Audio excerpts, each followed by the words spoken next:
Selamat datang di channel Alur Donghua. Sebelum menonton, silahkan subscribe, biar Mimin tambah semangat update-nya. Tan Yun, kami akan membantumu. Zhongwu Xiao berteriak panik. Xiao, kamu bukan lawan mereka, jangan bantu aku.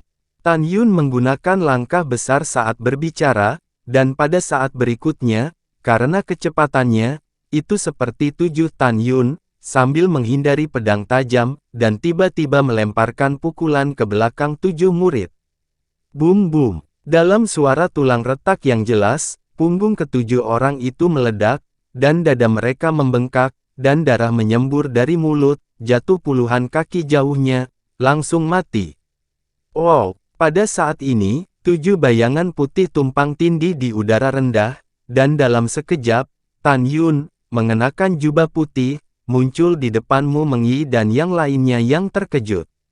Sekarang Tan Yun sombong, belum lagi Huang Fushengzong, bahkan jika di seluruh benua, dia tak terkalahkan di bawah tahap 9 alam pemurnian jiwa. Pada saat ini, Huang Fu Tingfeng dan yang lainnya saat melihat kekuatan Tan Yun. Sulit bagi mereka untuk berpikir bahwa Tan Yun, yang berada di alam pemurnian jiwa tahap ketiga, akan menghadapi tujuh musuh di alam jiwa pemurnian tahap ke-8 dan membunuh seperti anjing. Tan Yun, kepala tetua ada di sini nanti, apa yang bisa saya lakukan? Zhongwu Xiao cemas, kamu ambil sistermu dan tinggalkan divisi Qimai. Gongsun Ruoxi memandang Tan Yun. Lagi pula, Tan Yun tidak membunuh kucing dan anjing, tetapi cucu dari kepala suku. Pada saat ini, kecuali Huang Fu Tingfeng yang tampak tenang, semua orang panik. Tan Yun merentangkan tangannya dan tersenyum tipis, kamu tidak perlu khawatir tentang itu. Saya ingin melihat apa yang bisa kepala Qimai lakukan. Setelah itu, Tan Yun menatap Lu Ren yang gemuk, saudara Tukao, apakah kamu masih memiliki anggur tadi malam? Iya, Lu Ren tidak tahu apa yang ingin dilakukan Tan Yun, tapi dia berkata jujur. Oke, tiba-tiba sekarang aku ingin minum, tolong beri aku sebotol anggur.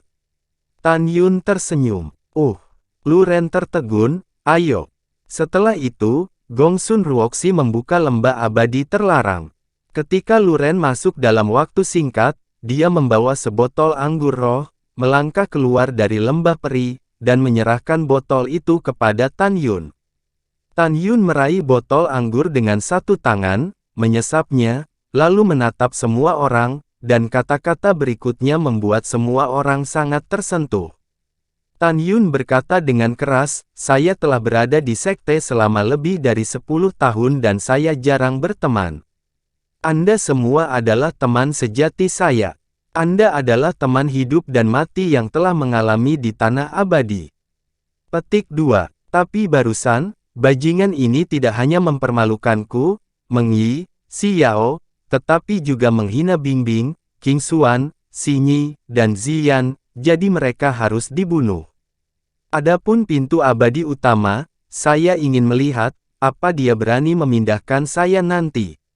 Setelah dia selesai berbicara, Tan Yun mengguncang tubuhnya, mencengkeram toples anggur, bersandar pada batu besar, dengan niat membunuh berkilauan di mata bintangnya. Dia memutuskan, jika ketua Qimai berani bergerak sendiri, dia tidak akan keberatan membiarkan kera iblis pembunuh surga memukulinya sampai mati.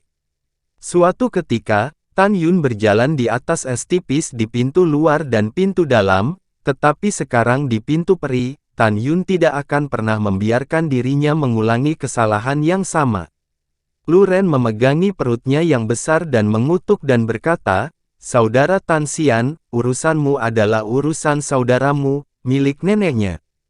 Aku akan bersaksi kepadamu nanti bahwa mereka pantas disalahkan atas kematian mereka. Tan Yun memandang kerumunan, menggelengkan kepalanya, dan berkata, semuanya, tidak perlu, tetapi bagaimanapun juga, saya membunuh cucu dari kepala utama. Begitu Anda bersaksi untuk saya, senior pasti akan menyimpan dendam.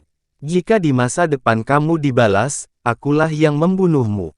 Terutama Ruoxi dan Xiao, kalian adalah murid Qimai, jadi kalian tidak bisa bersaksi untukku. Nah, kalian semua masuk lembah peri dan jangan keluar. Aku akan menangani sisanya sendiri. Mendengar ini, Baili Longtian segera membalas, Saudara Tan Xian, Anda mengatakan bahwa kita adalah teman hidup dan mati, bagaimana kita bisa berdiri dan menonton sekarang? Saudara Baili benar. Jun Buping bergema, kami tinggal dan menemani Anda untuk menanggung bersama. Kami diberkati dan menikmati kesulitan bersama. Nah, arti ketidakadilan yang saya maksud. Sangguan Bingbing seperti istri membela suami. Yang lain juga membuat suara keras, menunjukkan tekad mereka untuk berbagi kesulitan dan berbagi hal yang sama dengan Tan Yun.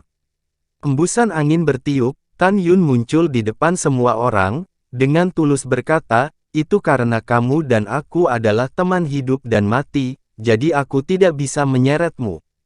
Bahkan jika saya dibalas oleh kepala utama di masa depan, saya masih memiliki kemampuan untuk melindungi diri saya sendiri, tetapi Anda berbeda.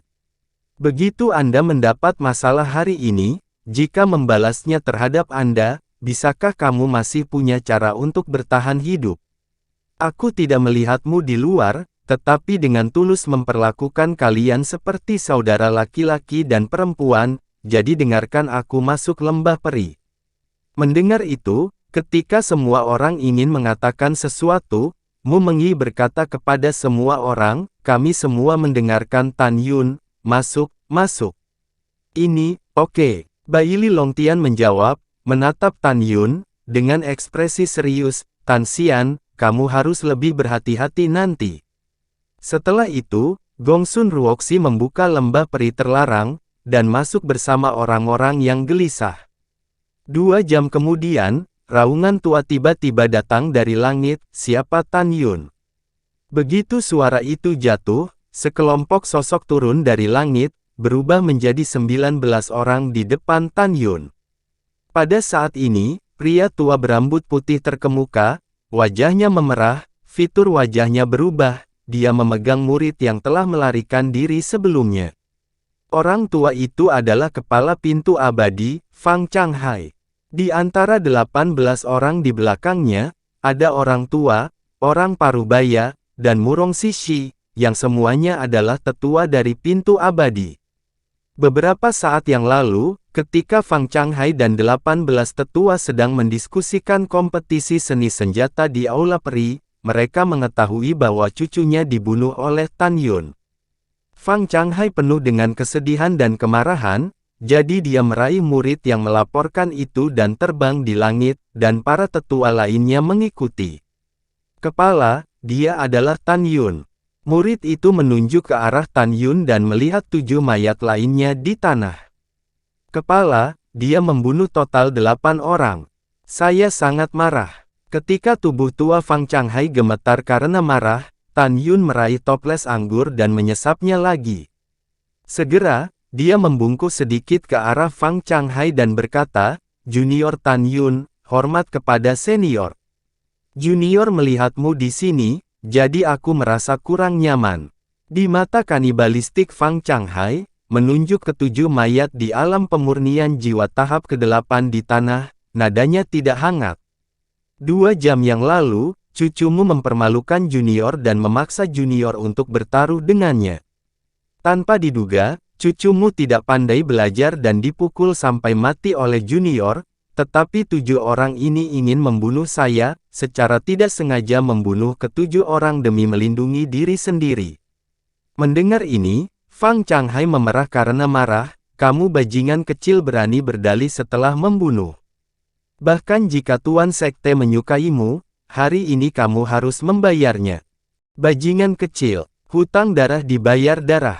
Wajah Tan Yun tiba-tiba serius, dan dia menyipitkan mata pada Fang Changhai, dan berteriak, Fang Changhai, mengapa kamu ingin membunuhku? Oke, setelah kamu selesai membaca gambar memori, jika kamu memiliki keberanian, kamu boleh membunuh.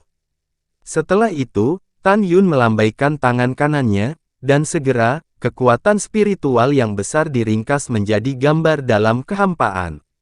Dalam gambar, itu hanya 2 jam yang lalu, setelah Jiang Kai mempermalukan Tan Yun melangkah keluar dari lembah peri 3 pukulan untuk membunuh Jiang Kai, dan seluruh proses dari 7 orang yang mencoba membunuh Tan Yun dan dibunuh oleh Tan Yun. Menonton itu, Fang Changhai, yang hendak menyerang Tan Yun, tidak dapat menyerang Tan Yun di depan semua orang.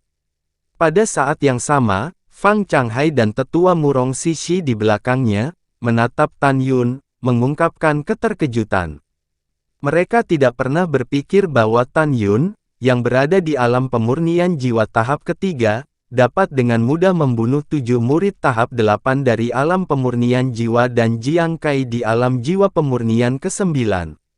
Menurut pendapat mereka, bahkan jika Tan Yun melompat dengan kekuatan penuh, dia tidak akan bisa membunuh Jiang Kai. Itu adalah ide Jiang Kai untuk membiarkan Tan Yun menyerang 3 kali dulu.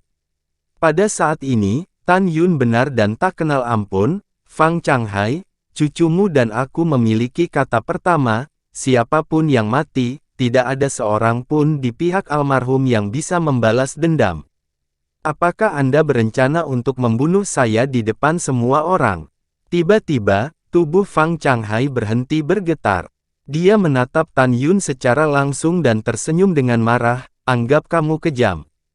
Setelah itu, Fang Changhai berbalik, menatap para tetua seperti Murong Sishi, dan berkata dengan suara yang dalam, semua orang akan pergi dengan kepala suku. Kemudian kita akan membahas kompetisi besar senjata. Siap ketua. 18 tetua termasuk Murong Sishi membungkus satu demi satu, percaya bahwa Tan Yun tidak jauh dari kematian. Karena mereka tahu itu. Dalam hati mereka, memang benar bahwa kepala suku tidak bisa membunuh Tan Yun di depan umum, tetapi itu tidak berarti bahwa dia tidak akan membunuh secara diam-diam. Ketika Fang Changhai yang marah hendak pergi, Tan Yun tiba-tiba berkata, "Kepala Fang, kamu mau pergi begitu saja? Jika menyebar, tidak takutkah namamu bau ke depannya?" Fang Changhai tiba-tiba berbalik, menatap Tan Yun dengan tegas, dan mengucapkan kata, "Apa yang ingin kamu katakan?" Tan Yun mengulurkan satu jari, menunjuk ke arah murid itu, dan berkata dalam tes negatif, "Kamu juga telah melihat gambar ingatanku dan Jiang Kai, tetapi dia memerintahkan 7 orang lainnya untuk membunuhku. Menurut aturan, dia akan dihapuskan. Pangkalan kultivasi, diusir dari pintu abadi. Dan sekarang kamu menutup mata, benar-benar oke." Murid itu sangat ketakutan sehingga dia berlutut di depan Fang Changhai dan terus bersujud, "Kepala, tolong maafkan murid itu." Oh! Ledakan. Fang Changhai menarik napas dalam-dalam dan menembak murid itu dengan telapak tangan. Lalu dia melirik Tan Yun seolah melihat orang mati, dan terbang. Murong Sishi melirik Tan Yun dengan ekspresi rumit, dan mengikuti dari dekat dengan para tetua. Setelah Qimei senior pergi, Tan Yun mencibir dalam hatinya, "Fang Changhai, cepat atau lambat kamu akan mati di tanganku." Pada saat ini, Gongsun Ruoxi dan yang lainnya berjalan keluar dari lembah peri dengan ketakutan. Gongsun Ruoxi sangat khawatir, "Tan Yun, kepala kami kejam, tidak aman bagimu untuk tinggal di sini sekarang, pergi sekarang." Yang lain juga mendesak Tan Yun untuk pergi. Tan Yun memandang orang-orang yang mengkhawatirkannya, dan tidak peduli, "Kamu tidak perlu khawatir tentang itu, apalagi mengganggu reuni kita. Ayo pergi dan minum." Setelah itu, semua orang minum selama beberapa jam di lembah peri sebelum mereka mengucapkan selamat tinggal pada Gongsun Ruoxi satu persatu. Ketika Tan Yun pergi, Zhong Wu Xiao dengan enggan memberi tahu Tan Yun bahwa setelah kompetisi seni senjata selesai, dia akan pergi ke Tan Yun Xiangmu untuk berlatih. Tan Yun sangat senang dengan ini. Matahari terbenam sudah mendekati senja. Tan Yun mengendarai perahu roh, memeluk Mu Mengyi, dan terbang keluar dari divisi Qimei, sementara Sue Zian linglung. Demi keselamatan Sue Zian, Tan Yun memutuskan untuk mengantar kembali ke 5 jiwa terlebih dahulu. 2 jam kemudian, langit penuh bintang. Ketika Tan Yun mengendarai perahu roh dan terbang 90.000 mil jauhnya dari gerbang divisi senjata, tiba-tiba, sebuah suara tua yang penuh dengan niat membunuh datang dari langit. Anak Tan Yun, ambil nyawamu. Pada saat ini, seorang lelaki tua berjubah hitam, berusia sekitar 90 tahun, berdiri di langit, menjulurkan tangan kanannya, dan tiba-tiba menekan ke arah Tan Yun di atas perahu roh. Tiba-tiba, tangan raksasa ribuan kaki berubah dari kekuatan spiritual, dengan kekuatan menghancurkan dunia, bergegas menuju 3 orang di perahu roh. Dalam sekejap, dalam radius 10 li langit, ada retakan yang mengejutkan di angkasa, seperti ular piton raksasa hitam menari liar di bawah bintang-bintang. Momentumnya tak tertandingi, karena Tan Yun telah mengembangkan mata ilahi Hongmeng. Dia dapat melihat kekuatan seseorang yang berada di alam yang lebih tinggi dari ranahnya. Pada saat ini, dia dapat melihat sekilas bahwa lelaki tua berjubah hitam itu adalah tahap pertama dari alam jiwa ilahi. Ketika Mu Mengyi sangat ketakutan sehingga wajahnya menjadi pucat, Tan Yun menyeringai dan berteriak, "Kera tua, setelah membunuhnya, tangkap jiwanya." Iya, tiba-tiba, seberkas cahaya ungu hitam keluar dari tas binatang Tan Yun dan berubah menjadi kera iblis setinggi manusia. Kakinya menghantam perahu roh dan sosoknya naik ke langit. Tiba-tiba, itu berubah menjadi raksasa setinggi 1 kilometer, tubuhnya menabrak telapak tangan pencakar langit yang besar, melesat ke arah lelaki tua itu dengan kecepatan yang tidak bisa ditandingi lelaki tua itu. Ah, apa-apaan ini? Pria tua berjubah hitam itu ketakutan.